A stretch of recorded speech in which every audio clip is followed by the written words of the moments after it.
ওজনে মানুষের শরীরের ওজনে 8% রক্ত এবং হচ্ছে একজন পূর্ণবয়স্ক মানুষের থেকে একজন পূর্ণবয়স্ক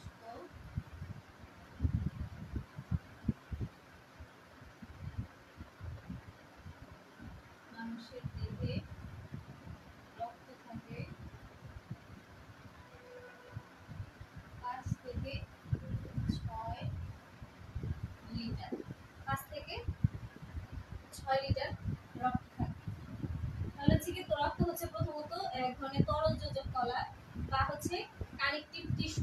মানুষের শরীরের ওজনে 8% হচ্ছে রক্ত থাকে। একজন পূর্ণবয়স্ক মানুষের দেহে রক্ত থাকে 5 থেকে 6 লিটার। আমরা এখন রক্তের উপাদান করব। রক্তের উপাদান হচ্ছে দুইটি। একটি হচ্ছে রক্তরস বা এটাকে প্লাজমা বলা হয়। রক্তরস বা প্লাজমা। আর একটা হচ্ছে রক্ত কণিকা। রক্তরস বা প্লাজমা আর হচ্ছে রক্ত কণিকা। এই রক্তরস বা প্লাজমার পরিমাণ হচ্ছে 55% আর রক্ত কণিকা হচ্ছে 45%। রক্ত কণিকা 45%।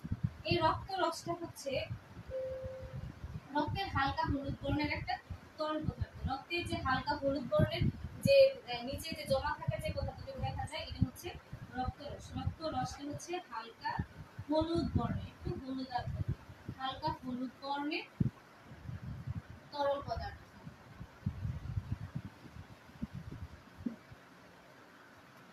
এই রক্তরসের কিছু কাজ রয়েছে। এই রক্তরস হচ্ছে ক্ষুদ্রান্ত থেকে খাদ্য সার যেমন glucose, amino acid, fatty acid এগুলো রক্তের মাধ্যমে কলাতে পৌঁছাবে। মানে হচ্ছে কলা বলতে আমরা বুঝি টিস্যুতে পৌঁছাবে। ক্ষুদ্রান্ত থেকে প্রথম কাজ হচ্ছে এটা কি করবে? ক্ষুদ্রান্ত থেকে খাদ্য সার যেমন গ্লুকোজ, অ্যামাইনো অ্যাসিড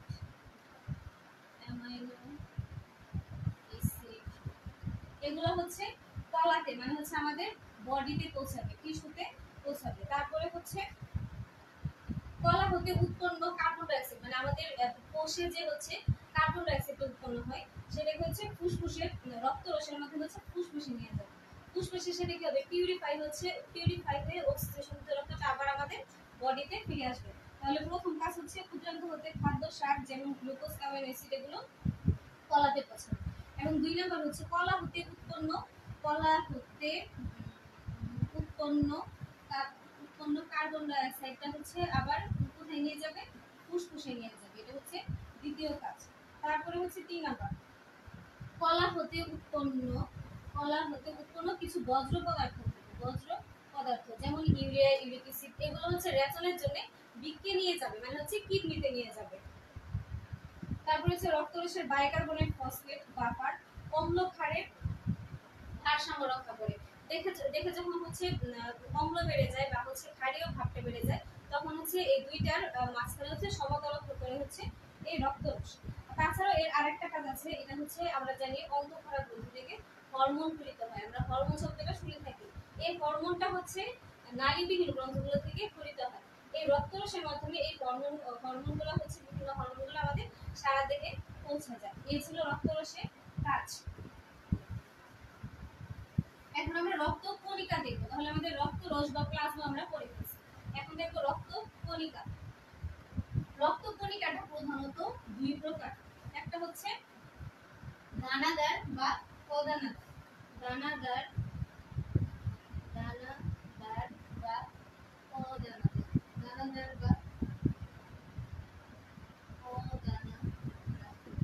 দানাদারটা হচ্ছে 3 প্রকার। দানাদার 3 প্রকার। নিউট্রোফিল,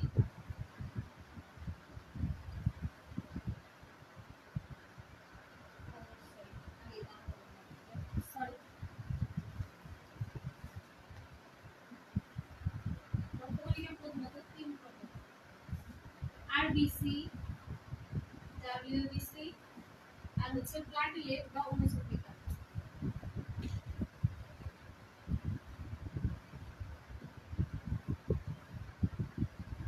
প্লাটিলেট বা হচ্ছে অনুচক্রিকা।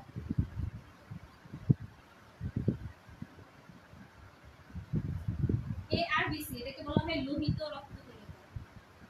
লোহিত রক্তকণিকা এটা হচ্ছে শ্বেত রক্তকণিকা, হোয়াইট ব্লাড সেল বা হচ্ছে শ্বেত রক্তকণিকা।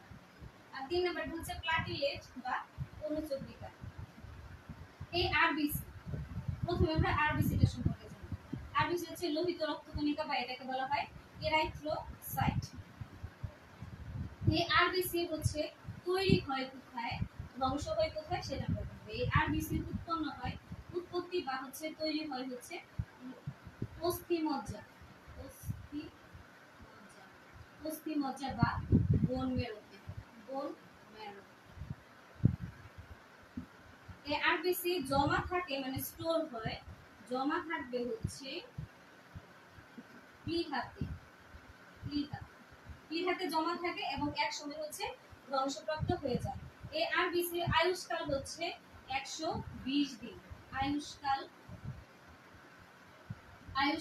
120 দিন বা 4 মাস, 120 দিন বা 4 মাস। এই আরবিসিতে হচ্ছে হিমোগ্লোবিন নামে একটা পদার্থ, এক প্রকার রঞ্জক থাকে। হিমোগ্লোবিন নামক এক প্রকারের রঞ্জক থাকে। আমরা জানি আমাদের রক্তের রং লাল, এই হিমোগ্লোবিনের জন্য হচ্ছে রক্তের রং লাল হয়। আরবিসিতে কি থাকে? হিমোগ্লোবিন। হিমোগ্লোবিন, এই হিমোগ্লোবিনের কারণে হচ্ছে আমাদের রক্তের রং লাল হয়। এই হিমোগ্লোবিনকে ভাঙলে আমরা দুইটি শব্দ পাই, একটা হচ্ছে হিম এবং অপরটি হচ্ছে গ্লোবিন। এই হিমটা হচ্ছে এক প্রকারের লৌহ জাতীয় পদার্থ আর গ্লোবিনটা হচ্ছে আমিষ বা প্রোটিন জাতীয় পদার্থ। হিমটা হচ্ছে লৌহ জাতীয় পদার্থ আর গ্লোবিনটা হচ্ছে প্রোটিন জাতীয় পদার্থ। এই হিমোগ্লোবিনের অভাব হলে হচ্ছে আমাদের এক ধরনের রোগ সৃষ্টি হয় আমাদের দেহে, যা আমরা হচ্ছে রক্ত শূন্যতা শুনেছি সবাই। এই হিমোগ্লোবিনের যখন অভাব হবে তখন হচ্ছে আমাদের দেহে এনিমিয়া বা হচ্ছে রক্ত শূন্যতার সৃষ্টি হয়। তাহলে হচ্ছে আমাদের দেহের লোহিত রক্তকণিকার মূল উপাদান হচ্ছে হিমোগ্লোবিন, যার কারণে হচ্ছে আমাদের রক্তের রং লাল হয়। আর হিমোগ্লোবিনকে ভাঙলে আমরা পাই হিমোগ্লোবিন নামে দুটি শব্দ। এই হিম হচ্ছে লৌহ জাতীয় পদার্থ, গ্লোবিন হচ্ছে প্রোটিন জাতীয় পদার্থ। আর এই হিমোগ্লোবিনের অভাবজনিত যে রোগটি আছে সেটাকে বলা হয় এনিমিয়া বা রক্ত শূন্যতা। এই হিমোগ্লোবিনের দুইটা কাজ আছে। প্রথমত এটার কাজ হচ্ছে সে হচ্ছে অক্সিজেন পরিবহন করবে এবং কিছু পরিমাণ কার্বন ডাই অক্সাইড পরিবহন করে, এবং আরেকটি কাজ হচ্ছে এটা বাফার হিসেবে কাজ করে। বাফার হিসেবে কাজ করে মানে হচ্ছে এটি অম্ল ক্ষারের সমতা রক্ষা করাকে বলা হয় বাফার। এই বাফার হিসেবে কাজ করে। তাহলে আমাদের আরবিসি শেষ, এখন আমরা ডাব্লিউবিসি টা দেখব। এই ডাব্লিউবিসিটা হচ্ছে এটাকে বলা হয় কি full meaning white blood cell. White blood cell কথাটাই বোঝা যাচ্ছে কি হোয়াইট মানে কি জানি সাদা, তার মানে হচ্ছে এই রক্তকণিকাটা কি বর্ণের হবে? সাদা বর্ণের হবে। এই শ্বেত রক্তকণিকাটা আবার হচ্ছে দুই প্রকার, একটা হচ্ছে দানাদার আর একটা হচ্ছে অদানাদার। উপরে লিখি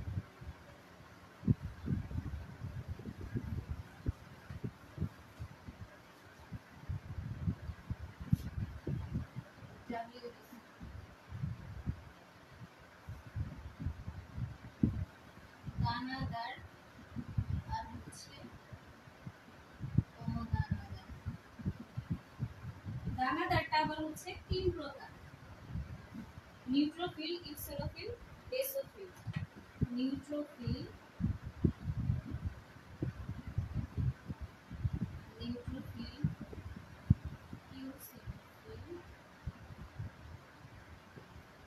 বেসোফিল, বেসোফিল। আর অদানাদারটা হচ্ছে দুই প্রকার, লিউকোসাইট আর হচ্ছে মনোসাইট। লিম্ফোসাইট আর হচ্ছে মনোসাইট। কিভাবে আমরা মনে রাখবো? দেখেন এই প্রত্যেকটা শেষে দানাদার। দানাদার মানে কি বোঝা যায়? যা দানা দানা দানা হবে, যেমন কি চিনি আমরা হাতে দিলে সেটা দানা দানা ফিল করে।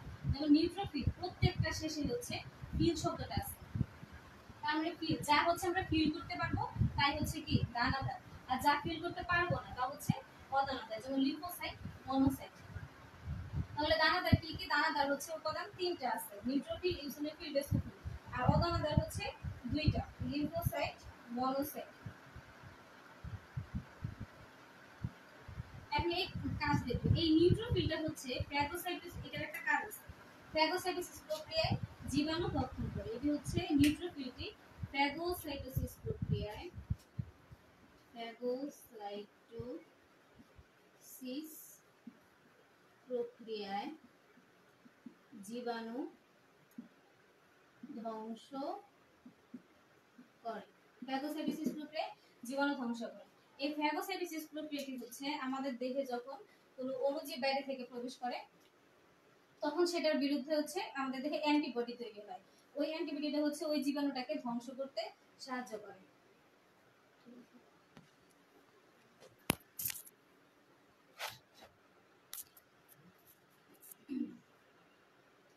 তো এটা হচ্ছে নিউট্রোফিলের কাজ। আর এই লিম্ফোসাইটটা হচ্ছে অ্যান্টিবডি তৈরিতে সহায়তা করে। এই লিম্ফোসাইটের কাজ হচ্ছে এটি অ্যান্টিবডি তৈরি করে, অ্যান্টিবডি তৈরি করে। লিম্ফোসাইট হচ্ছে অ্যান্টিবডি তৈরি করে। তাহলে এই হচ্ছে কাজ, এটি মনে রাখলাম।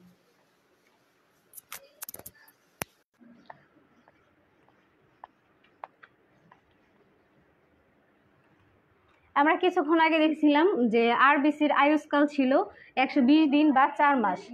এই ডাব্লিউবিসির আয়ুষ্কাল হচ্ছে কয়েক ঘন্টা থেকে কয়েক দিন, কয়েক ঘন্টা থেকে কয়েক দিন। এটার আয়ুষ্কাল হচ্ছে কয়েক ঘন্টা থেকে কয়েক দিন। আর আমাদের দেহে আরবিসি ইস্টু মানে অনুপাত ডাব্লিউবিসি, আরবিসি আর ডাব্লিউবিসির অনুপাত করলে পাবো আরবিসি হচ্ছে 1% আর ডাব্লিউবিসি হচ্ছে 700, 1:700। তাহলে আমাদের এই ছিল হচ্ছে ডাব্লিউবিসি। এখন আমরা হ্যাঁ, আমাদের দেহে যদি আরবিসির পরিমাণ ডাব্লিউবিসির পরিমাণ যদি বেড়ে যায়, ডাব্লিউবিসির পরিমাণ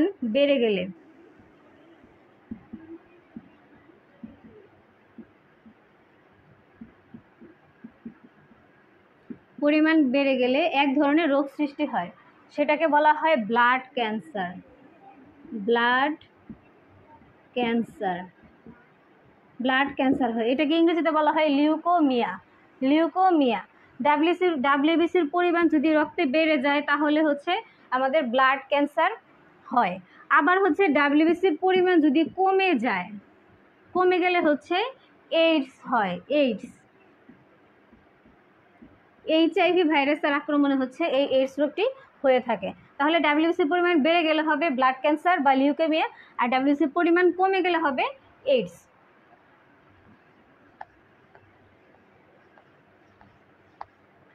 তারপরে আসতেছে আমরা অণুচক্রিকা। আমাদের একটা উপাদান হচ্ছে একটা রক্তকণিকার ভাগ বাকি ছিল, অণুচক্রিকা। এই অণুচক্রিকার কাজ হচ্ছে এটি রক্ত জমাট বাঁধতে সাহায্য করবে। আর আমাদের দেহের কোনো অংশে কেটে গেলে রক্ত জমাট বাঁধতে সাহায্য করে হচ্ছে অণুচক্রিকা। রক্ত জমাট বাঁধার 4টি ফ্যাক্টর আছে, 4টি ফ্যাক্টর কাজ করে, 4টি ফ্যাক্টর। এই ফ্যাক্টর 4টি হচ্ছে রক্ত জমাট বাঁধতে সাহায্য করে। ফ্যাক্টরগুলোকে আমরা এইভাবে মনে রাখবো, ফুল পরে টুপ করে, ফুল পরে টুপ করে। এই ফুলতে হচ্ছে ফিব্রিনোজেন, ফিব্রিনোজেন। পরেতে হচ্ছে প্রোথ্রম্বিন,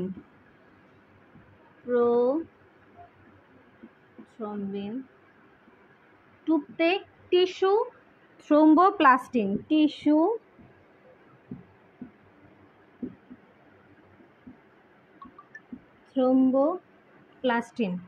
আর করেতে হচ্ছে ক্যালসিয়াম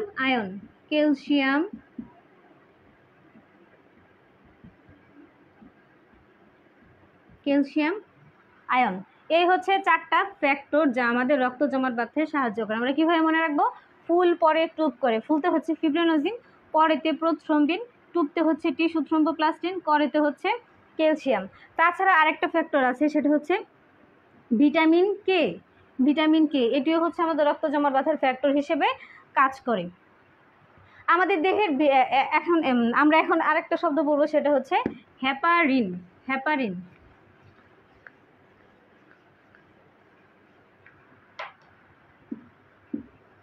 হেপারিন এই হেপারিনটার কাজ হচ্ছে আমাদের দেহের ভিতরে রক্তনালীতে জমাট রক্ত মানে রক্ত জমাট বাঁধতে দেয় না। আমাদের দেহের ভিতরে রক্তনালীর অভ্যন্তরে রক্ত জমাট বাঁধা রোধ করে হচ্ছে এই হেপারিন। এটা হচ্ছে হেপারিনের কাজ। এই পর্যন্ত কারো যদি কোনো বুঝতে সমস্যা হয়ে থাকে তাহলে হচ্ছে তোমরা কমেন্ট বক্সে জানাবা।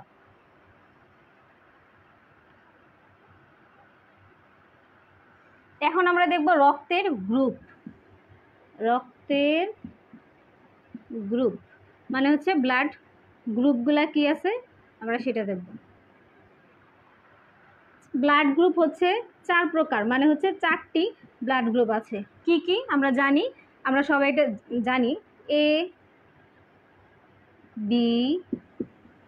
বি ও, এই 4টি ব্লাড গ্রুপ আছে। এ বি এবং ও। এই ব্লাড গ্রুপ আবিষ্কার করেন হচ্ছে বিজ্ঞানী কার্ল ল্যান্ডস্টেইনার। বিজ্ঞানী কার্ল ল্যান্ডস্টেইনার। ব্লাড গ্রুপ আবিষ্কার করেন বিজ্ঞানী কার্ল ল্যান্ডস্টেইনার।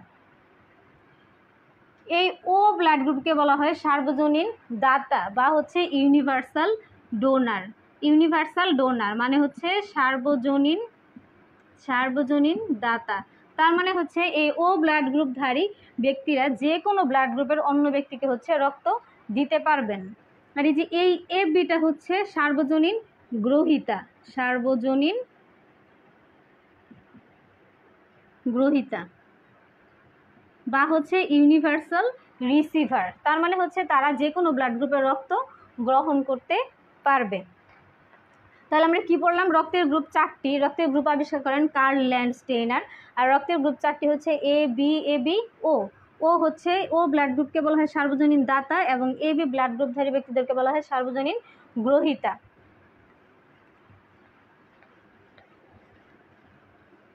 এখন হচ্ছে আমরা দেখব অ্যান্টিজেন আর antibody. Antigen antibody blood group,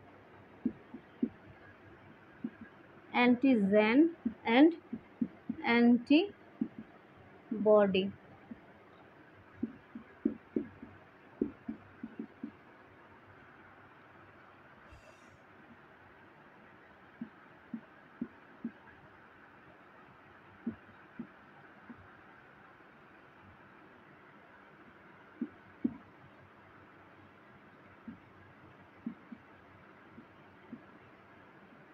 দেখো সহজ আমরা কিভাবে মনে রাখবো, যে ব্লাড গ্রুপ তার ওই অ্যান্টিজেনটা থাকবে, ওই অ্যান্টিবডি থাকবে না। তার মানে এ ব্লাড গ্রুপের হচ্ছে এ অ্যান্টিজেন থাকবে আর বি হচ্ছে অ্যান্টিবডি থাকবে।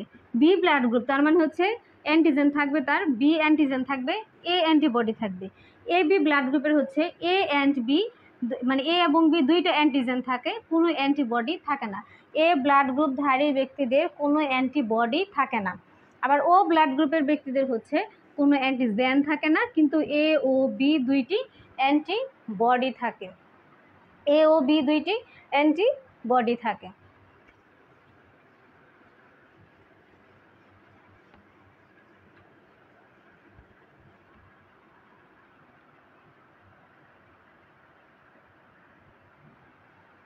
তাহলে আমাদের রক্ত মোটামুটি শেষ। এখন আমরা দেখব হচ্ছে হার্ট বা হৃৎপিণ্ড। হৃৎপিণ্ড বা হার্ট।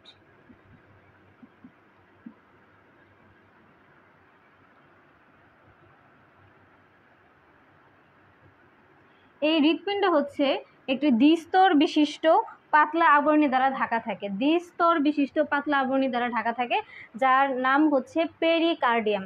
তাহলে হৃৎপিণ্ডের আবরণীর নাম হচ্ছে পেরিকার্ডিয়াম। হৃৎপিণ্ডের আবরণী পেরিকার্ডিয়াম। পেরিকার্ডিয়াম। এই হৃৎপিণ্ডের 3টি স্তর থাকে। স্তর থাকে হচ্ছে 3টি। প্রথমটা এপিকার্ডিয়াম, মায়োকার্ডিয়াম অ্যান্ড হচ্ছে এপিকার্ডিয়াম, মায়োকার্ডিয়াম, মায়োকার্ডিয়াম অ্যান্ড হচ্ছে এন্ডোকার্ডিয়াম। এই এপিকার্ডিয়াম হচ্ছে সবচাইতে বাইরের স্তর, মায়োকার্ডিয়াম হচ্ছে মাঝের স্তর এবং এন্ডোকার্ডিয়াম হচ্ছে সবচাইতে ভিতরের স্তর, সবচেয়ে ভিতরের স্তর। একজন পূর্ণবয়স্ক ব্যক্তির হার্টের ওজন হবে 300 গ্রাম। একজন পূর্ণবয়স্ক ব্যক্তির হার্টের ওজন হবে 300 গ্রাম। হৃৎপিণ্ডে 4টি প্রকোষ্ঠ থাকে। হৃৎপিণ্ডের প্রকোষ্ঠ থাকে হচ্ছে 4টি। হৃৎপিণ্ডে 4টি প্রকোষ্ঠ থাকে। আমরা এভাবে দেখি, এটাকে বলা হয় অলিন্দ এবং নিলয়। অলিন্দ থাকে 2টি এবং নিলয় থাকে 2টি। ডান দিকে হচ্ছে ডান অলিন্দ ডান নিলয়, বাম দিকে বাম অলিন্দ বাম নিলয়। তাহলে এদিকে কি থাকবে? ডান অলিন্দ ডান নিলয় এবং বাম অলিন্দ আর হচ্ছে বাম নিলয়। তাহলে এই যে আমরা 4টা প্রকোষ্ঠ পেলাম। এটা হচ্ছে কি ডান অলিন্দ। এই অলিন্দকে হচ্ছে অ্যাট্রিয়াম বলা হয়, অ্যাট্রিয়াম, অ্যাট্রিয়াম। আর এটা নিলয়কে বলা হয় ভেন্ট্রিকল। তার মানে এটা হচ্ছে right atrium, right ventricle, left atrium, left ventricle. এই হলো 4টা প্রকোষ্ঠ হৃৎপিণ্ডের।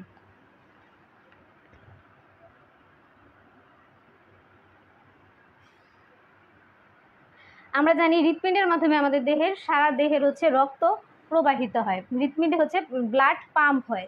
এই হৃৎপিণ্ডের মাঝখানে সবসময় হচ্ছে সংকোচন প্রসারণ চলতেই থাকে। এই আমরা এখন বলবো সিস্টোল ডায়াস্টোল, 2টা শব্দ বলবো, সিস্টোল আর হচ্ছে ডায়াস্টোল।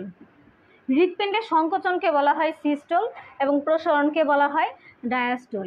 হৃৎপিণ্ডের সংকোচন মানে হৃৎপিণ্ড যখন সংকুচিত হবে সেটা হচ্ছে সিস্টোল, আর যখন প্রসারিত হবে সেটা হবে হচ্ছে ডায়াস্টোল। তাহলে ডায়াস্টোল হচ্ছে প্রসারণ, হৃৎপিণ্ডের প্রসারণ। এই হৃৎপিণ্ড মানে আমরা হচ্ছে হৃৎপিণ্ডে কী কী বলা হয়? হাড়। আমরা 4 ধরনের হার্ট সাউন্ড শুনতে পারি। 4 ধরনের হার্ট সাউন্ড শুনতে পারি। হার্ট সাউন্ড 4 ধরনের। আর এই সাউন্ড শোনার জন্য আমরা যে যন্ত্রটি ব্যবহার করি তার নাম হচ্ছে স্টেথোস্কোপ। তার নাম হচ্ছে স্টেথোস্কোপ। এই স্টেথোস্কোপের সাহায্যে আমরা হচ্ছে এই হার্টবিট মানে হচ্ছে হৃৎপিণ্ডের শব্দ শুনে থাকি।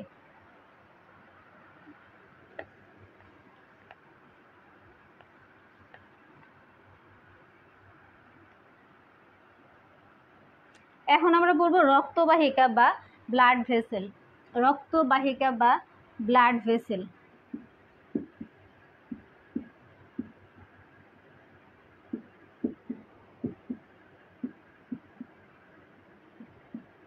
এই রক্তবাহিকা হচ্ছে 3 ধরনের আছে। এক, ধমনী শিরা এবং হচ্ছে কৈশিক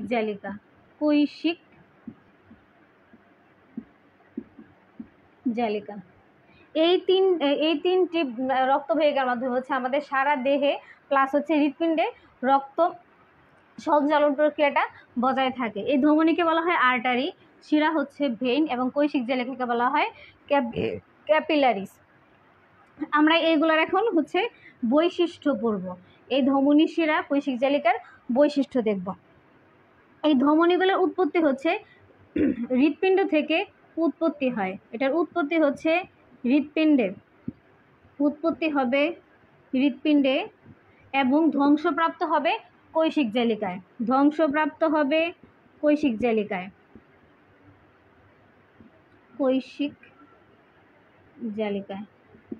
এই ধমনের উৎপত্তি হবে হৃৎপিণ্ডে এবং মানে শেষ হবে, ধ্বংস না মানে শেষ হবে আর কি। এটার উৎপত্তি হৃৎপিণ্ডে এবং শেষ হবে হচ্ছে কৈশিক জালিকায়। শিরাটা হচ্ছে টোটালি মানে উল্টাটা হবে। এটার উৎপত্তি হবে কৈশিক জালিকায়, সেটা যে শেষ হবে গিয়ে হচ্ছে হৃৎপিণ্ডে গিয়ে শেষ হবে। তারপরে ধমনী সবসময় হচ্ছে অক্সিজেনযুক্ত রক্ত বহন করবে। ধমনী সবসময় অক্সিজেনযুক্ত রক্ত বহন করবে, শিরা কার্বন ডাইঅক্সাইড যুক্ত রক্ত বহন করবে। ব্যতিক্রম হচ্ছে পালমোনারি ধমনী এবং পালমোনারি শিরা। আমরা আমরা কি বলছি, ধমনী অক্সিজেনযুক্ত রক্ত বহন করবে, কিন্তু একমাত্র পালমোনারি ধমনী যা হচ্ছে কার্বন ডাইঅক্সাইড যুক্ত রক্ত বহন করবে। সেম ভাবে হচ্ছে পালমোনারি শিরা অক্সিজেনযুক্ত রক্ত বহন করবে। এখন হচ্ছে ধমনীর প্রাচীরটা সবসময় হচ্ছে পুরু হয়। ধমনীর প্রাচীর পুরু, শক্ত এবং স্থিতিস্থাপক হয়। পুরু, শক্ত এবং স্থিতিস্থাপক হয়। আর শিরার প্রাচীর হচ্ছে পাতলা ও নরম হয় এবং স্থিতিস্থাপক কম হয়। পাতলা, নরম হয়। এই যে আমরা যদি একটা ধমনী দেখি,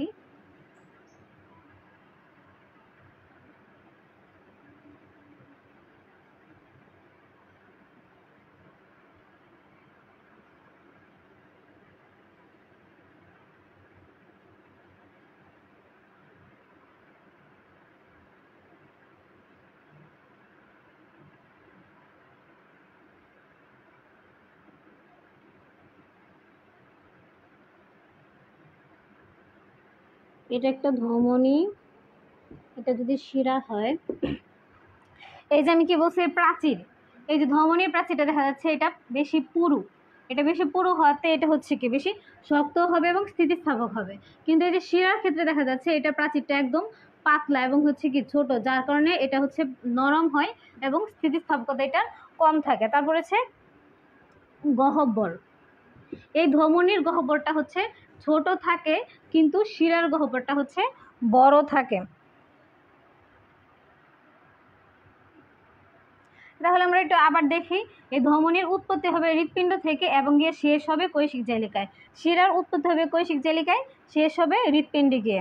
ধমনী সবসময় অক্সিজেনযুক্ত রক্ত বহন করে, আর শিরা হচ্ছে কার্বন ডাইঅক্সাইড যুক্ত রক্ত বহন করে। ব্যতিক্রম হচ্ছে পালমোনারি ধমনী এবং পালমোনারি শিরা।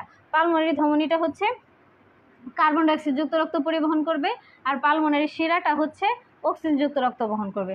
ধমনীর প্রাচীর হচ্ছে পুরু হয়, শক্ত এবং স্থিতিস্থাপক হয়, আর শিরার প্রাচীর হচ্ছে পাতলা এবং অস্থিতিস্থাপক হয়। ধমনীর গহ্বর ছোট হয়, শিরার গহ্বর বড় হয়।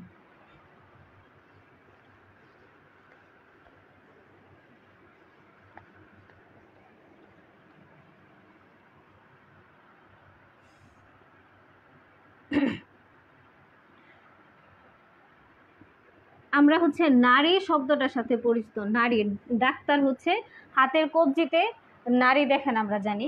এই নারীটা দেখেন হচ্ছে ধমনীতে দেখা হয়। ধমনীর ভিতর দিয়ে নারীর স্পন্দন প্রবাহিত হয়। ধমনীর ভিতর দিয়ে নারীর স্পন্দন প্রবাহিত হয়।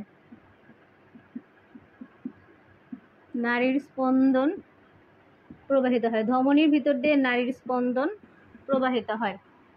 আর এই নারী স্পন্দন দেখা হয় যে আর্টারিতে, এটাকে বলা হয় রেডিয়াল আর্টারি। যে হাতের এই জায়গায় দেখা হয় এটা হচ্ছে রেডিয়াল আর্টারি। ধমনীর স্পন্দন দেখা হয়, মানে নারী স্পন্দন দেখা হয় রেডিয়াল আর্টারিতে। এটাকে হচ্ছে পালস রেট বলা হয়।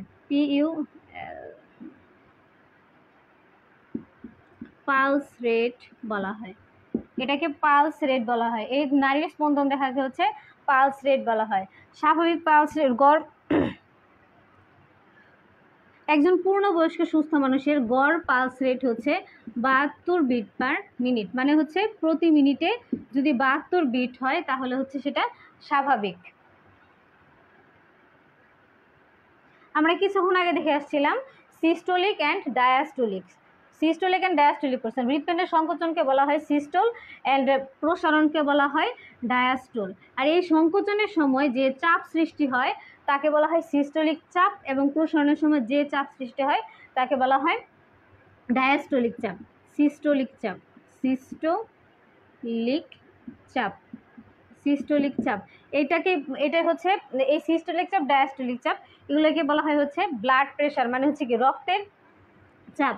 সিস্টোলিক চাপ হচ্ছে নর্মাল হচ্ছে 110 থেকে 140 পর্যন্ত ধরা হয় millimetre of mercury. Millimetre of mercury বা হচ্ছে মিলিমিটার পারদ বলা হয়। মার্কারি মানে হচ্ছে পারদ। সিস্টোলিক চাপ নর্মাল কত ধরা হয়?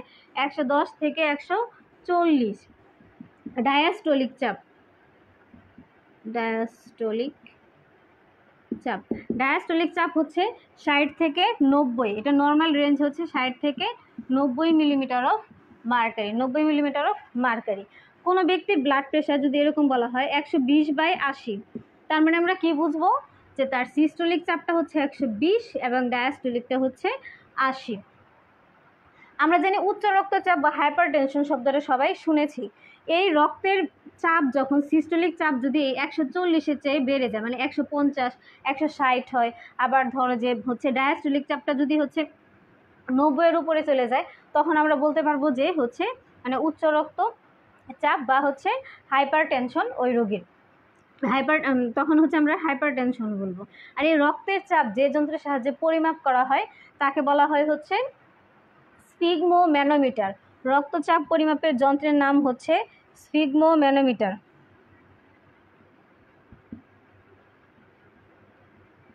রক্তচাপ পরিমাপক যন্ত্রের নাম স্ফিগমোম্যানোমিটার।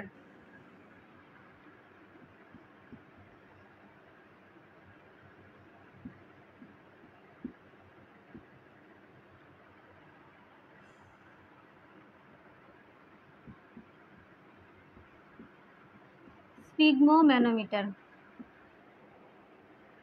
আমরা হৃৎপিণ্ডের শব্দ শোনার জন্য ব্যবহার করেছিলাম হচ্ছে কি স্টেথোস্কোপ, আর রক্তের চাপ নির্ণয়ের জন্য হচ্ছে ব্যবহার করা হয় স্ফিগমোম্যানোমিটার।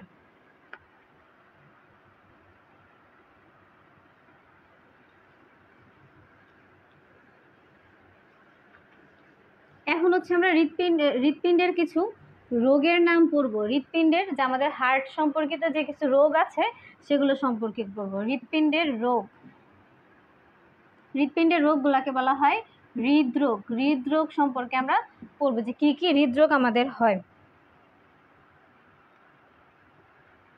আমরা MI শব্দটা অনেকে শুনছি, এটার মানে হচ্ছে মায়োকার্ডিয়াল ইনফার্কশন। মায়োকার্ডিয়াল ইনফার্কশন, এই মায়োকার্ডিয়াল ইনফার্কশনটা হয় হচ্ছে আমরা কোলেস্টেরল যখন হচ্ছে আমাদের রক্তনালীতে মানে ধমনীতে হচ্ছে কোলেস্টেরলের পরিমাণ, কোলেস্টেরলে থাকে হচ্ছে চর্বি, অতিরিক্ত পরিমাণে চর্বি থাকে এবং অসম্পৃক্ত অ্যালকোহল থাকে। এই রক্তনালীর ভিতরে যখন হচ্ছে কোলেস্টেরলের পরিমাণ বেড়ে যায় তখন হচ্ছে কি মানে ওই মানে চর্বির পরিমাণ বেড়ে যায়, চর্বিটা হচ্ছে রক্তনালীতে জমা হয়ে যায়। রক্তনালীতে জমা হওয়ার ফলে হচ্ছে রক্তনালীটাকে সেটা ব্লক করে দেয়, মানে বন্ধ করে দেয় এবং রক্ত প্রবাহ বাধাপ্রাপ্ত হয়। তখনই হচ্ছে আমার এই হার্ট স্ট্রোক বা হচ্ছে MI হয়, মানে মায়োকার্ডিয়াল ইনফার্কশন। এটাকে বলা হয় স্ট্রোকও বলা হয়, স্ট্রোক বা হচ্ছে মায়োকার্ডিয়াল ইনফার্কশন বলা হয়। হার্ট স্ট্রোক বা হচ্ছে মায়োকার্ডিয়াল ইনফার্কশন, হার্ট স্ট্রোক বা মায়োকার্ডিয়াল ইনফার্কশন বলা হয়। এই হার্ট অ্যাটাক হওয়ার কারণ কি? অতিরিক্ত পরিমাণে ধূমপান, অ্যালকোহল সেবন বা মদ্যপান, তারপরে খাসির মাংস, গরুর মাংস, কলিজা এগুলো অতিরিক্ত পরিমাণে খেলে হচ্ছে আমাদের রক্তনালীতে চর্বির পরিমাণ বেড়ে যায়, যার কারণে হচ্ছে হার্ট অ্যাটাক হওয়ার সম্ভাবনা থাকে। হচ্ছে হৃদরোগের পরীক্ষা করি আমরা কি কি ইনভেস্টিগেশনের মাধ্যমে, মানে কি কি পরীক্ষার মাধ্যমে হচ্ছে আমরা হৃদরোগটা নির্ণয় করি, তা হচ্ছে ইসিজি। এটাকে বলা হয় ইলেকট্রোকার্ডিওগ্রাম। এটার ফুল মিনিং হচ্ছে ইসিজি মানে হচ্ছে ইলেকট্রোকার্ডিওগ্রাম। তাছাড়া হচ্ছে ইকোকার্ডিওগ্রাম, ইকো করা হয়, ইকোকার্ডিওগ্রাম, ইসিজি, ইকোকার্ডিওগ্রাম এবং হচ্ছে ইটিটি হচ্ছে এক্সারসাইজ টলারেন্স টেস্ট। এই ইকোকার্ডিওগ্রামের মাধ্যমে আমরা হচ্ছে হৃৎপিণ্ডের গতি নির্ণয় করি। ইকোকার্ডিওগ্রামের মাধ্যমে হচ্ছে হৃৎপিণ্ডের গতি নির্ণয় করা হয়। হৃৎপিণ্ডের গতি নির্ণয় করা হয় হচ্ছে ইকোকার্ডিওগ্রামের মাধ্যমে। আর ইটিটি মানে এক্সারসাইজ টলারেন্স টেস্ট, এটার মাধ্যমে হচ্ছে হৃৎপিণ্ডের কর্মক্ষমতা পরিমাপ করা হয়। হৃৎপিণ্ডের কর্মক্ষমতা, তাহলে আমাদের এটা মনে রাখতে হবে। ইকোর মাধ্যমে হচ্ছে এই টেস্টের মাধ্যমে আমরা জানতে পারি হৃৎপিণ্ডের গতিটা কেমন আছে, আর হচ্ছে ইটিটির মাধ্যমে আমরা বুঝতে পারি হৃৎপিণ্ডের কর্মক্ষমতা পরিমাপ করতে পারি। এখন দেখবো হচ্ছে হৃৎপিণ্ডের চিকিৎসা, কিভাবে হচ্ছে আমরা হৃৎপিণ্ডের চিকিৎসা করতে পারি।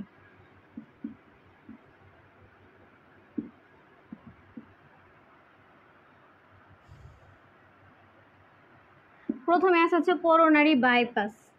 করোনারি বাইপাস, করোনারি বাইপাস এটি হচ্ছে হৃৎপিণ্ডের যে শিরাটা যে বন্ধ হয়ে যায়, এই বন্ধ শিরাটাকে হচ্ছে বেলুনের মাধ্যমে ফুলিয়ে দেওয়া হয়। হৃৎপিণ্ডের বন্ধ শিরাটাকে বেলুনের মাধ্যমে হচ্ছে ফুলিয়ে দেওয়া হয়, এটাকে বলা হয় করোনারি, সরি এটা হচ্ছে করোনারি অ্যাঞ্জিওপ্লাস্টি হবে, coronary angioplasty, angioplasty, coronary angioplasty. এটাতে হচ্ছে হৃৎপিণ্ডের বন্ধ শিরাটাকে ফুলিয়ে দেওয়া হয় বেলুনের মাধ্যমে। আর হচ্ছে করোনারি, আরেকটা আছে করোনারি বাইপাস। বাইপাস এখানে হচ্ছে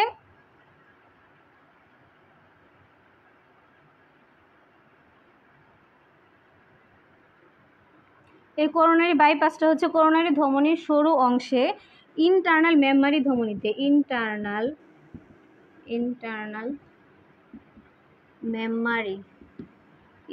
মেমরি ধমনীতে বাইপাস একটা পথ তৈরি করা হয়, বা হচ্ছে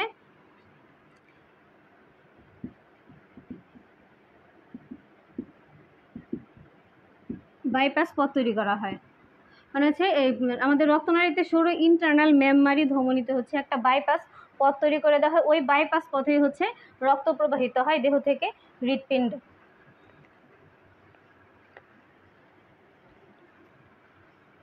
তাহলে আমরা হৃৎপিণ্ডের রোগ, হৃৎপিণ্ডের কীভাবে হচ্ছে রোগগুলো নির্ণয় করব সব দেখলাম। এখন হচ্ছে আমরা লসিকা দেখব। লসিকাটা কি?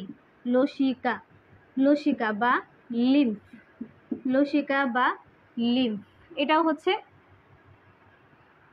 লসিকা বা লিম্ফ কি? এটা হচ্ছে ঈষৎ ক্ষারধর্মী স্বচ্ছ কলারস, সেটাকে বলা হয়, এটা এক ধরনের ঈষৎ ক্ষারধর্মী, মানে কিছুটা ক্ষারীয় হবে। এটা হচ্ছে ঈষৎ ক্ষারধর্মী স্বচ্ছ কলারস, স্বচ্ছ কলারস। এর আপেক্ষিক গুরুত্ব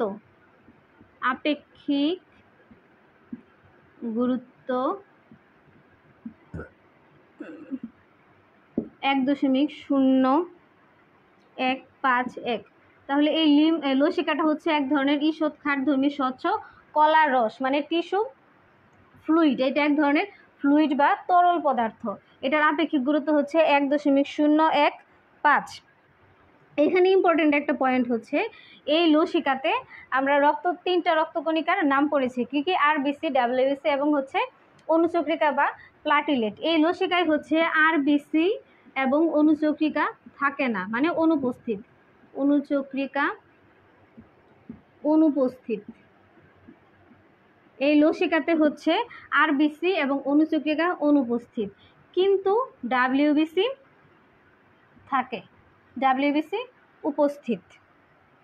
এবং এই ডাব্লিউবিসিটা হচ্ছে প্রচুর পরিমাণে থাকে। ডাব্লিউবিসি কি? হোয়াইট ব্লাড সেল বা শ্বেতরক্তকণিকা। তাহলে লসিকাতে ইম্পর্টেন্ট একটা পয়েন্ট হচ্ছে কি, এটাতে হচ্ছে আরবিসি এবং অনুচক্রিকা থাকে না, কিন্তু আর ডাব্লিউবিসি থাকে। এতে পানির পরিমাণ হচ্ছে, এই লসিকাতে পানির পরিমাণ হচ্ছে 94% এবং কঠিন পদার্থ হচ্ছে 6%। কঠিন পদার্থ 6%, পানির পরিমাণ 94%, কঠিন পদার্থ 6%। আমাদের হচ্ছে অতিরিক্ত ঠান্ডা লাগলে আমরা অনেকেই দেখবো যে আমাদের ঘাড়ের পিছনে বা গ্রয়েনে হচ্ছে সুয়েলিং হয়, মানে হচ্ছে ফুলে যায়। এটা হচ্ছে কি, তখন হচ্ছে এই যে লিম্ফ নোডগুলো আছে, মানে লিম্ফ যে গ্ল্যান্ডগুলো আছে, ওগুলো হচ্ছে সুয়েলিং হয়ে যায়। কারণ আমরা দেখছি যে এখানে পানির পরিমাণ 94%, এই অতিরিক্ত, আর তার মানে হচ্ছে কি, সেখানে হচ্ছে ডাব্লিউবিসির পরিমাণটা বেড়ে যায়।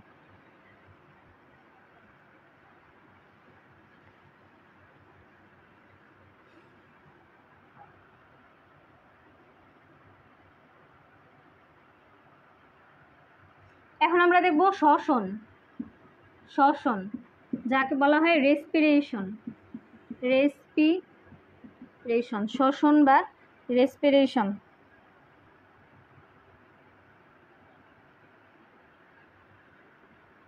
শ্বসন বা রেসপিরেশন।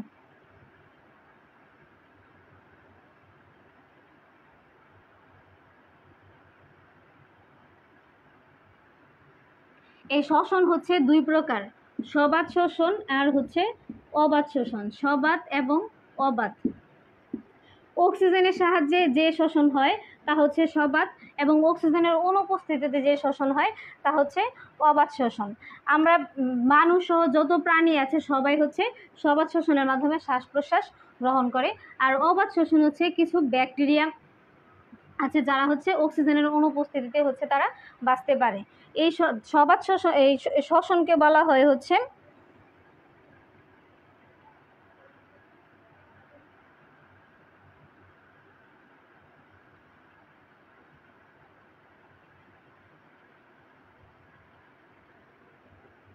এই শ্বসন সংঘটিত হয় হচ্ছে মাইটোকন্ড্রিয়াতে। আমরা কোষীয় অঙ্গাণু পড়েছিলাম, আগের একটা কোষের ক্লাস নিয়েছিলাম যে মাইটোকন্ড্রিয়া, এই শ্বসন সম্পন্ন হয় হচ্ছে মাইটোকন্ড্রিয়াতে। এর জন্য মাইটোকন্ড্রিয়াকে হচ্ছে শ্বসন অঙ্গাণু বলা হয়, মাইটোকন্ড্রিয়া। মাইটোকন্ড্রিয়া, এই মাইটোকন্ড্রিয়াকে হচ্ছে কোষের শ্বসন অঙ্গাণু বা পাওয়ার হাউস বলা হয়। মানে আমাদের দেহে শক্তির উৎপাদনের প্রথম কাজ, মানে শ্বসনের মাধ্যমে হচ্ছে আমাদের দেহে শক্তি উৎপাদন হয়। আর এই শ্বসনটা হয় হচ্ছে মাইটোকন্ড্রিয়াতে। এর জন্য হচ্ছে মাইটোকন্ড্রিয়াকে বলা হয় কোষের শ্বসন অঙ্গাণু। কোষের শ্বসন অঙ্গাণু বলা হয় মাইটোকন্ড্রিয়াকে। কোষের শ্বসন অঙ্গাণু, কোষের শ্বসন অঙ্গাণু বলা হয় মাইটোকন্ড্রিয়াকে।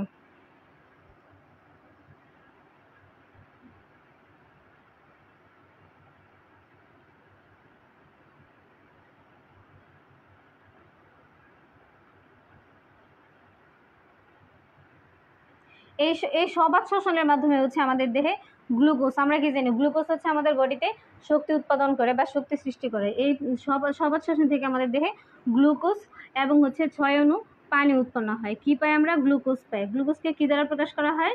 C6H12O6 glucose. এবং এই গ্লুকোজ হতে আমরা শক্তি পাই এবং হচ্ছে 6 অণু পানি উৎপন্ন হয়, 6 অণু পানি উৎপন্ন হয়। তাহলে আমরা কি কি দেখলাম? শ্বসন, আমাদের দেহের শক্তি উৎপাদনের প্রক্রিয়া হচ্ছে এই শ্বসন। শ্বসন দুই প্রকার, সবাত শোষণ, অবাত শোষণ। এই সবাত শোষণ হচ্ছে কি অক্সিজেনের উপস্থিতিতে হয়, আর অবাত শোষণ হচ্ছে এখানে অক্সিজেনের উপস্থিতির দরকার হয় না। অক্সিজেনের অনুপস্থিতিতে অনেক অণুজীব আছে যারা হচ্ছে শক্তি উৎপাদন করতে পারে। এই শ্বসন সম্পন্ন হয়েছে মাইটোকন্ড্রিয়াতে। এই জন্য মাইটোকন্ড্রিয়াকে বলা হয় কোষের শ্বসন অঙ্গাণু।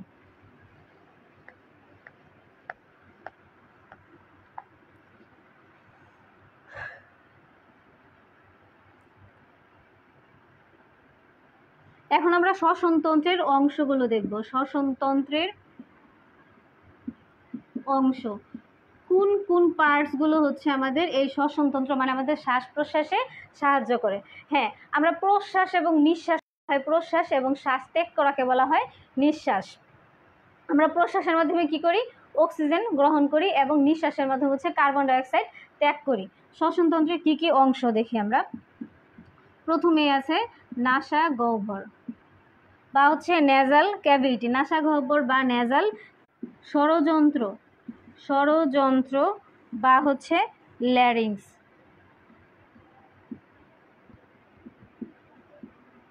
4 নাম্বার ট্রাকিয়া, ট্রাকিয়া। আর লাস্ট হচ্ছে ফুসফুস, ব্রঙ্কাস, ব্রঙ্কাস এবং হচ্ছে ফুসফুস।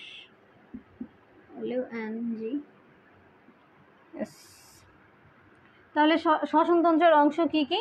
নাসা গহ্বর, গলবিল মানে ফ্যারিংস, ষড়যন্ত্র বা ল্যারিংস, ট্রাকিয়া, ব্রঙ্কাস, ফুসফুস। তাহলে আমাদের একদম এই যে নাসা গহ্বর থেকে শুরু করে ফুসফুস পর্যন্ত যে অঙ্গগুলো আছে, যে অংশগুলো আছে এগুলো হচ্ছে শ্বসনতন্ত্রের অংশ। এই এখন হচ্ছে আমরা ফুসফুসটা দেখব। ফুসফুস কয়টি থাকে? আমাদের জানি আমাদের দেহে 2টি ফুসফুস আছে, ডান ফুসফুস এবং হচ্ছে বাম ফুসফুস। তাহলে ফুসফুস কয়টা? 2টি। আমাদের দেহে ফুসফুস 2টি, ডান ফুসফুস এবং বাম ফুসফুস। এই ফুসফুস আমরা কিছুক্ষণ আগে যখন হার্ট করি, হার্টের আবরণীর নাম ছিল কি? পেরিকার্ডিয়াম। এই ফুসফুসের আবরণীর নাম হচ্ছে প্লিউরা, প্লিউরা। এই ফুসফুসের একটি আবরণী আছে যার নাম হচ্ছে প্লিউরা। তাহলে ফুসফুসের আবরণীকে বলা হয় প্লিউরা। হ্যাঁ, এই আমরা প্রশ্বাস নিঃশ্বাস পড়ছি। শ্বাস গ্রহণ করাকে বলা হয় প্রশ্বাস এবং শ্বাস ত্যাগ করাকে বলা হয় নিঃশ্বাস। একজন প্রাপ্তবয়স্ক মানুষের ফুসফুসের বায়ু ধারণ ক্ষমতা 6 লিটার। একজন প্রাপ্তবয়স্ক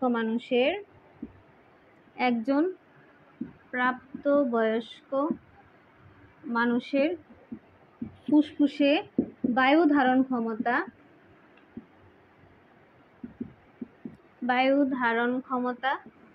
6 লিটার। একজন প্রাপ্তবয়স্ক মানুষের ফুসফুসে বায়ু ধারণ ক্ষমতা 6 লিটার।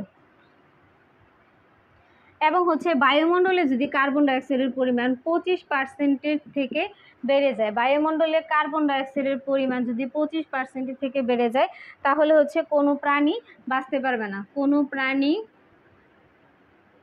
বাঁচতে পারবে না।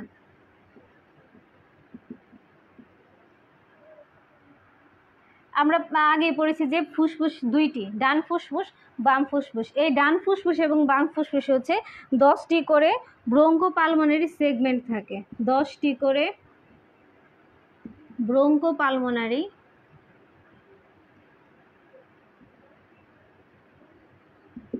সেগমেন্ট থাকে, 10টি করে সেগমেন্ট থাকে। এবং হচ্ছে ফুসফুসের প্রদাহকে বলা হয় নিউমোনিয়া। নিউমোনিয়া শব্দটার সাথে আমরা সবাই পরিচিত, নিউমোনিয়া। এই নিউমোনিয়া হচ্ছে ফুসফুসের প্রদাহ। নিউমোনিয়া কাকে বলা হয়? ফুসফুসের প্রদাহকে হচ্ছে নিউমোনিয়া বলা হয়। ফুসফুসের প্রদাহকে নিউমোনিয়া বলা হয়। তাহলে এই হচ্ছে আমাদের শ্বসনতন্ত্র। তাহলে আমাদের শ্বসনতন্ত্র এই পর্যন্ত। কি কি দেখলাম? ফুসফুসের আবরণী হচ্ছে প্লিউরা। একজন প্রাপ্তবয়স্ক মানুষের ফুসফুসে বায়ু ধারণ ক্ষমতা 6 লিটার। আর বায়ুমণ্ডলে কার্বন ডাইঅক্সাইডের পরিমাণ যদি 25% থেকে বেড়ে যায়, তাহলে হচ্ছে কোনো প্রাণী বাঁচতে পারবে না। ডান ফুসফুস এবং বাম ফুসফুসে হচ্ছে প্রত্যেকটিতে 10টি করে ব্রঙ্কোপালমোনারি সেগমেন্ট থাকে এবং ফুসফুসের প্রদাহকে বলা হয় নিউমোনিয়া।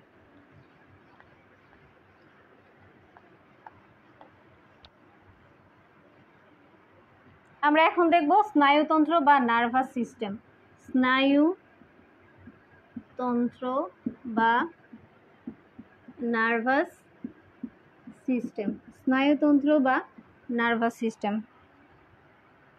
স্নায়ুতন্ত্রের গঠন ও কার্যগত একককে বলা হয় নিউরন। স্নায়ুতন্ত্রের গঠন ও কার্যগত একককে বলা হয় নিউরন। এটার আকারটা হবে এরকম।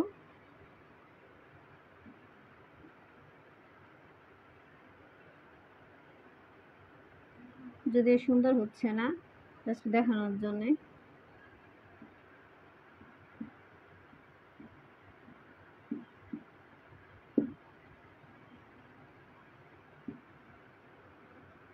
এটা হচ্ছে একটা নিউরন। এই নিউরন হচ্ছে আমাদের মানে নার্ভাস সিস্টেমের গঠন ও কার্যগত একক হচ্ছে নিউরন। এই নিউরনকে বলা হয় মানবদেহের দীর্ঘতম কোষ।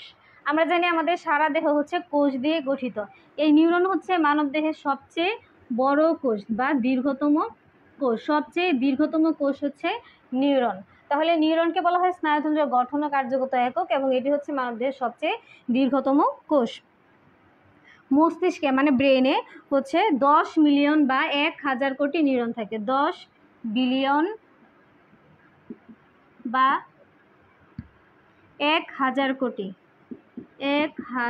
কোটি নিউরন থাকে। তাহলে হচ্ছে নিউরনের পরিমাণ কত? 10 বিলিয়ন বা হচ্ছে 1000 কোটি নিউরন থাকে মস্তিষ্কে। তাহলে মস্তিষ্কে নিউরনের পরিমাণ 10 বিলিয়ন বা 1000 কোটি। এখন দেখবো আমরা মস্তিষ্ক বা ব্রেন কি। তাহলে স্নায়ুতন্ত্রের একক দেখলাম আমরা হচ্ছে একক গঠন এবং কার্যগত একক নিউরন। এখন দেখবো হচ্ছে মস্তিষ্ক বা ব্রেন। স্নায়ুতন্ত্রের প্রধান অংশ হচ্ছে এই ব্রেন। স্নায়ুতন্ত্রের প্রধান অংশ হচ্ছে মস্তিষ্ক বা ব্রেন। এই মস্তিষ্কের গড় ওজন, একজন পূর্ণবয়স্ক ব্যক্তির মস্তিষ্কের গড় ওজন হবে 1.36 কেজি। 1.36 কেজি। মস্তিষ্কের ওজন 1.36 কেজি। মস্তিষ্কের আবরণীর নাম হচ্ছে মেনিনজেস। মস্তিষ্কের আবরণীকে বলা হয় মেনিনজেস। আমরা আবার মনে করি হার্টের মানে হৃৎপিণ্ডের আবরণী হচ্ছে পেরিকার্ডিয়াম। ফুসফুসের আবরণীকে বলা হয় প্লিউরা। আবার মস্তিষ্কের আবরণী হচ্ছে মেনিনজেস। এই মস্তিষ্কের একটি অংশ আছে সেরেব্রাম। কি? সেরেব্রাম, মস্তিষ্কের একটি অংশ হচ্ছে সেরেব্রাম। এই সেরেব্রামের কাজ হচ্ছে আমাদের চিন্তা, চেতনা, বুদ্ধি বা আমাদের ইমোশন এই সব কিছু নিয়ন্ত্রণ করে হচ্ছে সেরেব্রাম। সেরেব্রামে এই সব কিছুর নিয়ন্ত্রণ হয়। এই সেরেব্রামে মস্তিষ্কের, এটা হচ্ছে মস্তিষ্কের সবচেয়ে বড় অংশ। মস্তিষ্কের সবচেয়ে বড় অংশ হচ্ছে এই সেরিব্রাম। এই সেরিব্রামে হচ্ছে মানুষের চিন্তা শক্তি, শীত গ্রীষ্ম প্রত্যেক সব কিছুর অনুভূতি পাই আমরা হচ্ছে এই সেরিব্রামে। এবং আরেকটি অংশ হচ্ছে হাইপোথ্যালামাস। একটা অংশ হচ্ছে সেরিব্রাম, আরেকটি অংশ হচ্ছে হাইপোথ্যালামাস। হাইপোথ্যালামাস, এই হাইপোথ্যালামাস হচ্ছে আমাদের দেহের তাপমাত্রা নিয়ন্ত্রণ করে। আমাদের দেহের তাপমাত্রা নিয়ন্ত্রণ করে হচ্ছে এই হাইপোথ্যালামাস হচ্ছে তাপমাত্রা নিয়ন্ত্রণ করে। এবং আমাদের মানুষের বুদ্ধির বিকাশ ঘটে হচ্ছে 24 বছর বয়সে। 24 বছর বয়সে মানুষের বুদ্ধির বিকাশ ঘটে। তাহলে বুদ্ধির বিকাশ ঘটে কত বছর বয়সে? 24 বছর বয়সে হচ্ছে বুদ্ধির বিকাশ ঘটে। স্নায়ু কোষের 1/4 যদি নষ্ট হয়ে যায়, 1/4 স্নায়ু কোষের 1/4 ধ্বংসপ্রাপ্ত হলে মস্তিষ্কের কার্যক্ষমতা কমে যায়। মস্তিষ্কের কার্যক্ষমতা কমে যায় যদি 1/4 ধ্বংসপ্রাপ্ত হয়।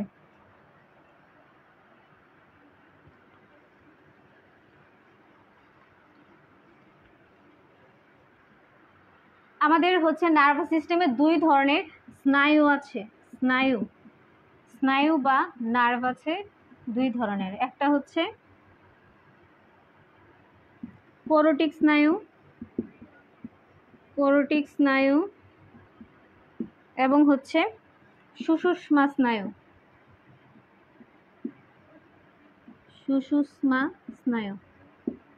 এটাকে বলা হয় স্পাইনাল নার্ভ এবং কোরোটিক স্নায়ু হচ্ছে ক্র্যানিয়াল নার্ভ। এই কোরোটিক স্নায়ু হচ্ছে 12 জোড়া বা হচ্ছে 12 পেয়ার এবং সুষুম্না স্নায়ু হচ্ছে 31 জোড়া। মোস্ট ইম্পর্টেন্ট 2টা পয়েন্ট।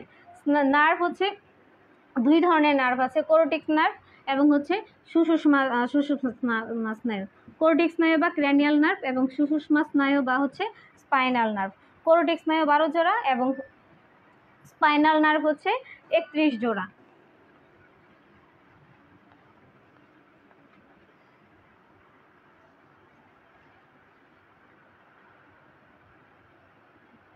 এখন হচ্ছে আমরা স্নায়ুতন্ত্রের রোগগুলা কি কি তা জানবো। স্নায়ুতন্ত্রের রোগ।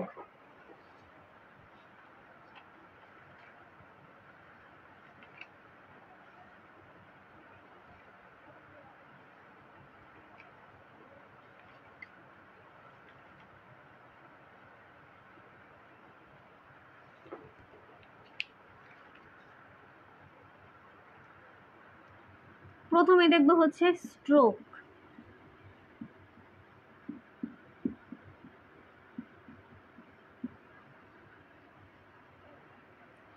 এই স্ট্রোকটা কি? স্ট্রোক হচ্ছে মস্তিষ্কের একটি রোগ, মানে ব্রেনের একটি রোগ। এটা 2টি কারণে হতে পারে। একটি হচ্ছে যদি মস্তিষ্কের ধমনী ছিঁড়ে রক্তপাত হয়। মস্তিষ্কের ধমনী ছিঁড়ে রক্তপাত হয় বা হচ্ছে মস্তিষ্কের রক্তপ্রবাহজনিত বাধা সৃষ্টি হয়। রক্তপ্রবাহে বাধা সৃষ্টি হয়,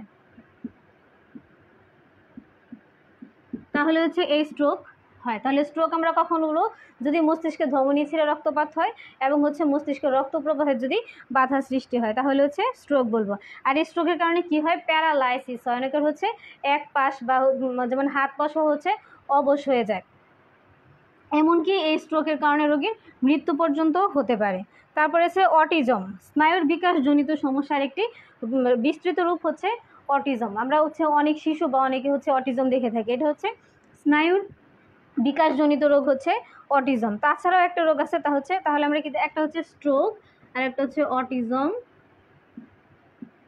এবং হচ্ছে ইনসমনিয়া বা নিদ্রাহীনতা। ইনসমনিয়া বা নিদ্রাহীনতা। নিদ্রাহীনতা মানে কি, রাতে ঘুম, পর্যাপ্ত পরিমাণে ঘুম না হওয়া হচ্ছে নিদ্রাহীনতা।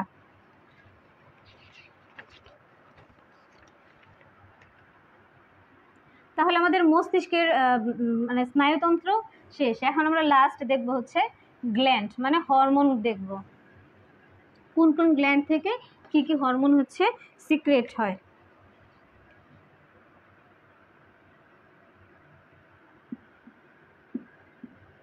গ্রন্থি বা গ্ল্যান্ড, এই গ্রন্থি দুই প্রকার, একটা হচ্ছে অন্তঃক্ষরা এবং আরেকটি হচ্ছে বহিঃক্ষরা। অন্তঃক্ষরা, অন্তঃক্ষরা এবং হচ্ছে বহিঃক্ষরা। এই অন্তঃক্ষরাকে বলা হয় এন্ডোক্রাইন, এন্ডোক্রাইন, অ্যান্ড বহিঃক্ষরা হচ্ছে exocrine, endocrine and exocrine gland. Endocrine gland and হচ্ছে এক্সোক্রাইন গ্ল্যান্ড। এই অন্তঃক্ষরা গ্রন্থিগুলো হচ্ছে পিটুইটারি, পিটুইটারি,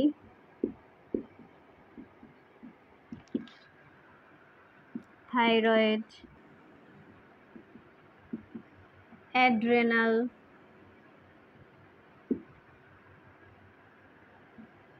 শুক্রাশয়,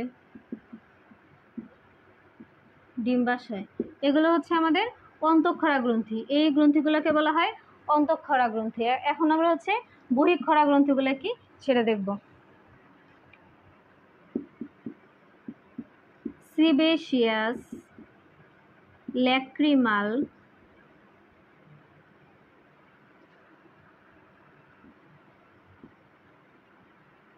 লালা গ্রন্থি, এগুলো হচ্ছে এক্সোক্রাইন গ্ল্যান্ড। আমাদের মুখে কি হয়, মুখের ভিতরে লালা উৎপন্ন হয়, যার কারণে হচ্ছে আমরা খাদ্য বস্তু হচ্ছে সহজে গিলতে পারি। ল্যাক্রিমাল, আমাদের হচ্ছে আমরা যখন কান্না করি আমাদের চোখ দিয়ে কি জল বের হয়, মানে চোখ দিয়ে যে পানি পড়ে, এটা হচ্ছে ল্যাক্রিমাল গ্ল্যান্ডের কারণে হয়। তাহলে হচ্ছে এইগুলো হচ্ছে আমাদের অন্তঃক্ষরা গ্রন্থি এবং এগুলো হচ্ছে আমাদের বহিঃক্ষরা গ্রন্থি। এখন দেখবো আমরা কোন গ্রন্থি থেকে কোন হরমোনগুলা ক্ষরিত হয়। এই অন্তঃক্ষরা গ্রন্থিগুলোকে বলা হয় নালীবিহীন, মানে এদের কোনো ডাক্ট নেই, ডাক্টলেস বলা হয়। আর এই যে আমরা কিছুক্ষণ আগে দেখছিলাম, মানে শুরুতেই, যে অন্তঃক্ষরা গ্রন্থি থেকে হরমোন কি হয়, রক্তরসের মাধ্যমে হচ্ছে আমাদের সারা দেহে ছড়িয়ে পড়ে। তার মানে এই হরমোনগুলো কিসের মাধ্যমে আমাদের বডিতে পৌঁছায়, রক্তের মাধ্যমে। হরমোন,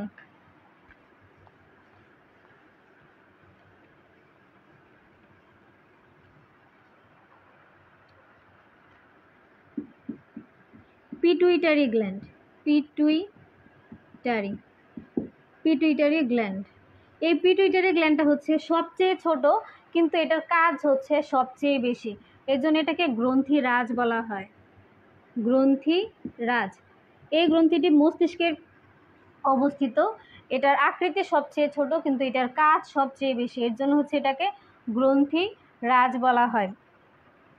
এই পিটুইটারি গ্ল্যান্ড থেকে হচ্ছে গ্রোথ হরমোন ক্ষরিত হয়, growth hormone, growth hormone secret হয়।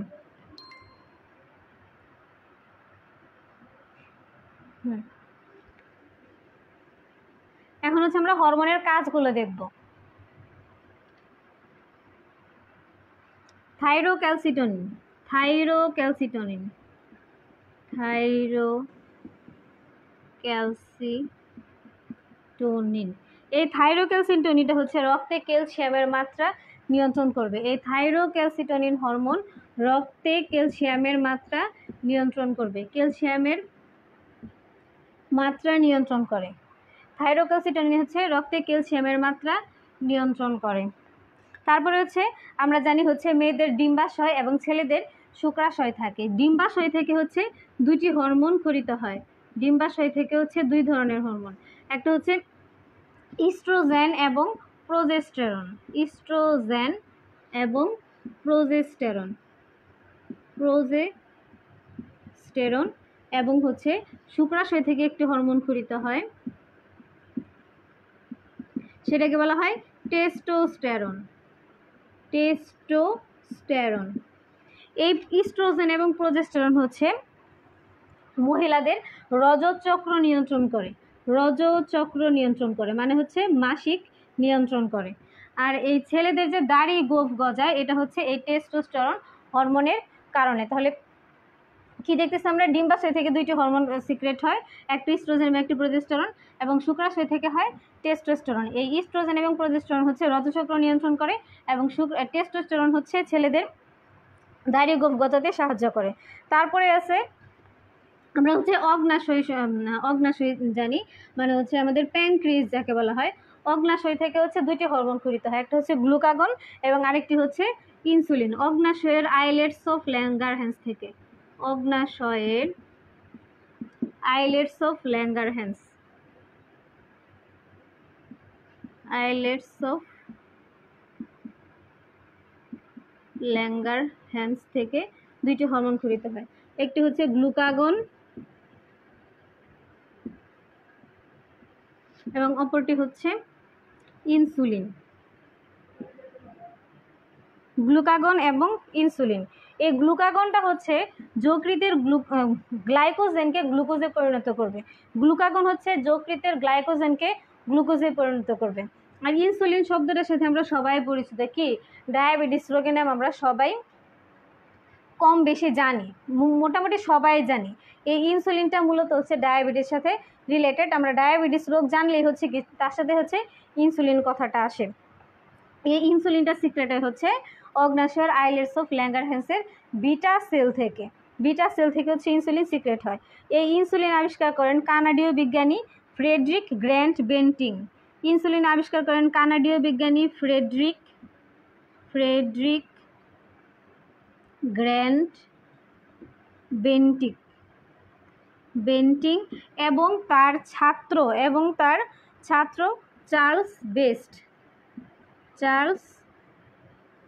বেস্ট। এই ইনসুলিনটা হচ্ছে এক ধরনের অ্যামাইনো অ্যাসিড। ইনসুলিনটা হচ্ছে এক ধরনের অ্যামাইনো অ্যাসিড। অতিরিক্ত শর্করা দেহে গ্লাইকোজেনকে গ্লুকোজে পরিণত করে, ফলে রক্তে গ্লুকোজের মাত্রা হ্রাস পায়। আমরা বুঝবো আমাদের দেহে যখন হচ্ছে গ্লুকোজের মাত্রা বেড়ে যায় তখন হচ্ছে আমাদের এই হাইপোগ্লাইসেমিয়া রোগ হয়। রক্তে গ্লুকোজের পরিমাণ যদি স্বাভাবিকের চেয়ে বেড়ে যায় তখন হচ্ছে গ্লুকোজের পরিমাণ বেড়ে গেলে হচ্ছে হাইপারগ্লাইসেমিয়া, এবং যদি গ্লুকোজের পরিমাণ কমে যায় তাহলে হচ্ছে হাইপোগ্লাইসেমিয়া। এই যখন হচ্ছে আমাদের দেহে এই ইনসুলিন সিক্রেটটা ঠিক মতো হয় না তখন হচ্ছে আমাদের ডায়াবেটিস রোগ হয়। মানে হচ্ছে আমাদের যে মানে গ্লুকোজ মানে শক্তি যে উৎপন্ন হয় এই গ্লুকোজটাকে হচ্ছে এই ইনসুলিনটা জারিত করতে পারে না। ডায়াবেটিসের দুই রকম টাইপ থাকে, একটা টাইপে হচ্ছে ইনসুলিন উৎপন্ন হয় কিন্তু কোনো কাজ করতে পারে না, আরেকটা টাইপে হচ্ছে ইনসুলিন হচ্ছে ক্রিয়েটই হয় না, মানে ইনসুলিন তার উৎপন্ন হয় না তার দেহে, যার কারণে হচ্ছে তার গ্লুকোজটাকে ভেঙে হচ্ছে শক্তিতে পরিণত করতে পারে না, যার ফলে হচ্ছে আমাদের ডায়াবেটিস রোগ হয়। লাস্ট হচ্ছে অ্যাড্রেনাল গ্ল্যান্ড থেকে হচ্ছে অ্যাড্রেনালিন হরমোন খরিত হয়। অ্যাড্রেনাল গ্ল্যান্ড থেকে অ্যাড্রেনালিন হরমোন খরিত হয়। অ্যাড্রেনাল থেকে অ্যাড্রেনালিন হরমোন খরিত হয়। এটাকে বলা হয় আপৎকালীন বা সংকটকালীন হরমোন। এই অ্যাড্রেনালিন হরমোনকে বলা হয় আপৎকালীন হরমোন বা সংকটকালীন হরমোন।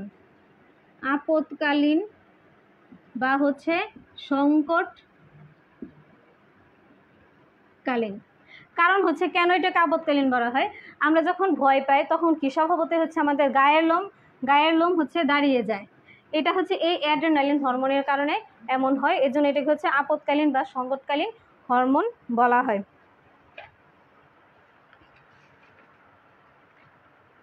তো আমাদের হচ্ছে আজকের লেকচার 1 হচ্ছে এই পর্যন্তই ছিল। তো এই পর্যন্ত এই টপিকগুলোর মধ্যে যদি কারো কোনো প্রবলেম থাকে তাহলে হচ্ছে কমেন্ট বক্সে জানিয়ে দিবা। তো আজকের ক্লাস এই পর্যন্তই।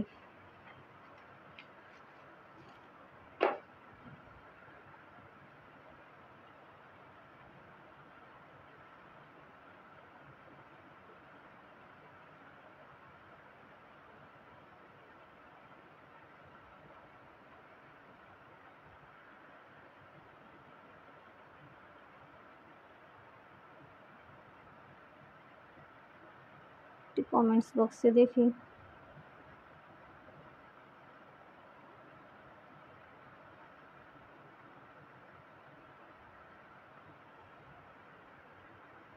কারো যদি হচ্ছে কোনো প্রবলেম থাকে তাহলে হচ্ছে কমেন্ট বক্সে কমেন্ট করতে পারো।